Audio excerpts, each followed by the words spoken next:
Hello and welcome to the Tie Show for May the 4th. To all you Star Wars fans out there, May the 4th be with you all. As we jump straight into sports today, we have a little bit to talk about, and let's go into a little bit of a tragic thing to start.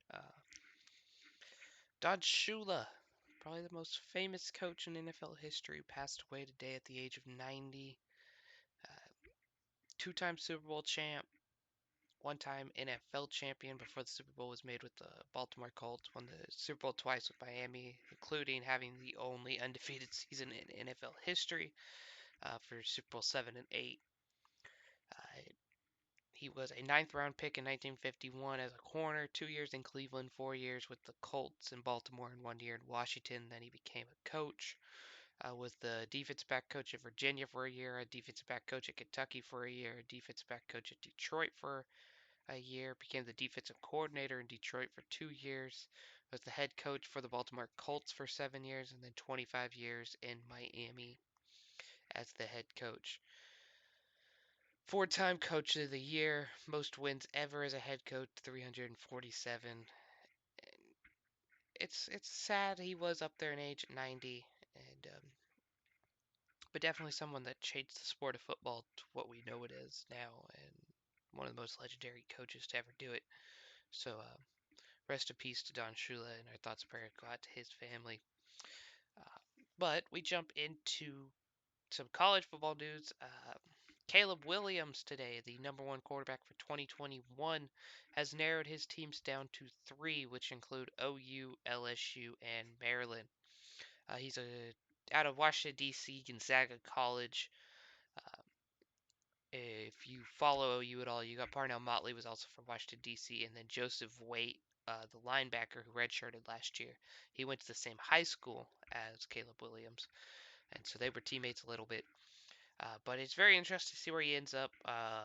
I wouldn't throw Maryland out because he's up there, but it definitely looks like it's a two-man race between OU and LSU, and it got even better for OU yesterday because LSU got a commitment from four-star quarterback Garrett Newsmeyer from Flower Mound, Texas, at Marcus High. He was the 10th ranked quarterback in the draft or in the 2021 draft class. So they said that it won't affect Caleb Williams' decision, but knowing that there's already a quarterback on campus there, I know with OU you have Rattler, but Rattler will only be a sophomore. You redshirt, and if Rattler wants to leave junior year, Caleb Williams steps in and plays, and that's how you. That's how. If you're Caleb Williams, you got the job at OU. So it'll be very interesting to see what Caleb Williams does.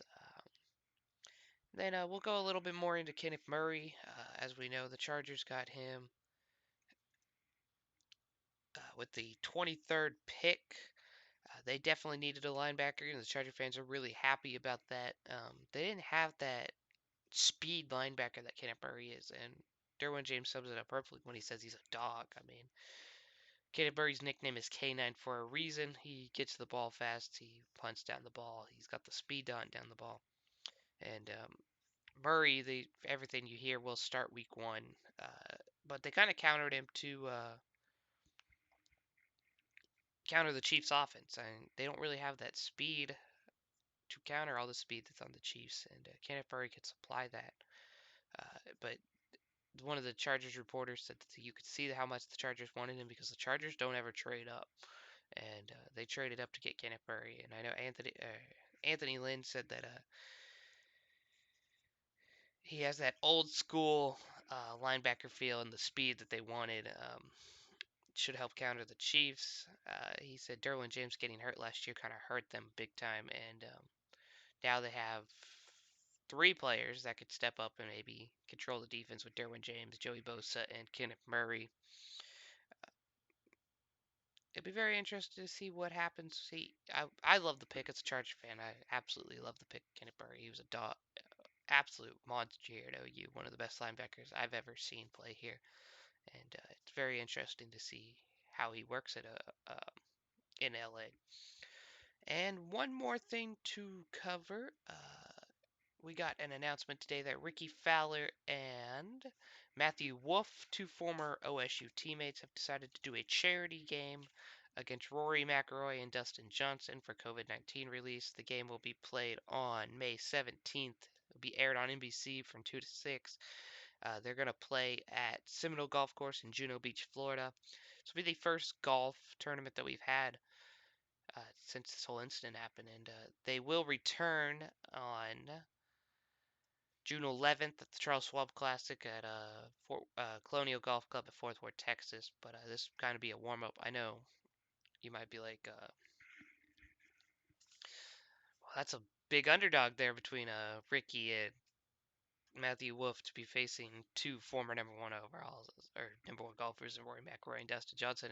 And Rory even said that he's like, yeah, we're going in as the underdogs, and we're ready to bring the upset. And them being college teammates, it could help out a ton.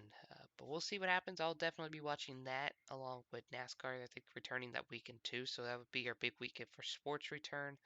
If you guys watched it last night, if you were able to stay up, we had some new news of Korean baseball to ESPN. I stayed up till 3:30 last night watching the Korean Baseball League game. It was very entertaining. It gave me something to watch that I was missing. I was missing baseball, and give it a try. If you could record it, if you don't want to stay up late, or you could get up. I think the game tonight's at 4:30 Central, 5:30 Eastern. So what, 2:30 on the Pacific Coast. But record it, watch it. It's pretty entertaining. They got some bat flips in there, and it's they're doing no fans in this stadium, of course, but it's good hope for the future on where the MLB will go. And yeah, I'm excited. The NC Dinos beat the Samsung Lions 4-0, and yeah, that's about it. But that's it from me tonight. I will see you all tomorrow. Uh, Review a little bit more sports. And if you leave a like, leave a comment, talk about anything where you think Caleb Williams is going to end up, maybe any memories on Don Shula, leave them in the comments. Appreciate y'all. Peace.